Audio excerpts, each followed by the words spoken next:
بسم اللہ الرحمن الرحیم۔ ایک دفعہ کا ذکر ہے کہ تاتاری نو مسلم سردار کزان نے شہر دمشق پر دعویٰ بول دیا تھا۔ پورے شہر میں ہراسانی کی ایک لہر دوڑ گئی۔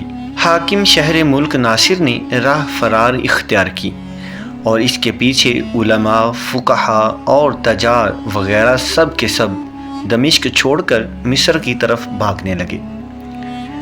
افراتفری کے اس عالم میں حضرت امام ابن تیمیہ رحمۃ اللہ تعالیٰ علیہ نے ایک وفد ترتیب دے کر کزان سے ملاقات کی۔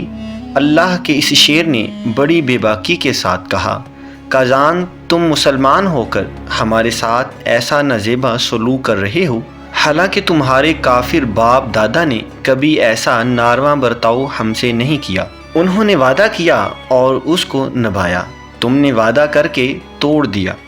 امام کی گفتگو اتنی تیز اور جوشیلی تھی کہ وہ بار بار کزان کے قریب ہو جاتے اور ان کے گھٹنے اس کے گھٹنوں سے ٹکرا جاتے۔ اس گفتار کو دیکھ کر اراکین وفد کو اندیشہ ہو گیا تھا کہ کزان ابن تیمیہ رحمۃ اللہ تعالیٰ علیہ کو قتل کرنے کا حکم دے دے گا۔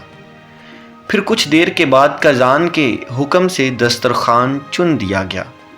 وفد کے تمام لوگ کھانا کھانے میں شریک ہو گئے، لیکن امام موصوف نے انکار کر دیا۔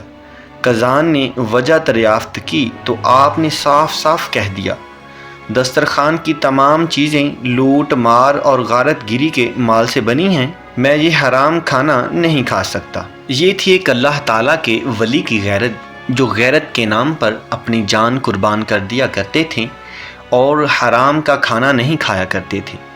اللہ تعالیٰ سے دعا ہے کہ ہم میں بھی ایمان پر جان قربان کرنے کی توفیق عطا فرمائے، آمین ثم آمین۔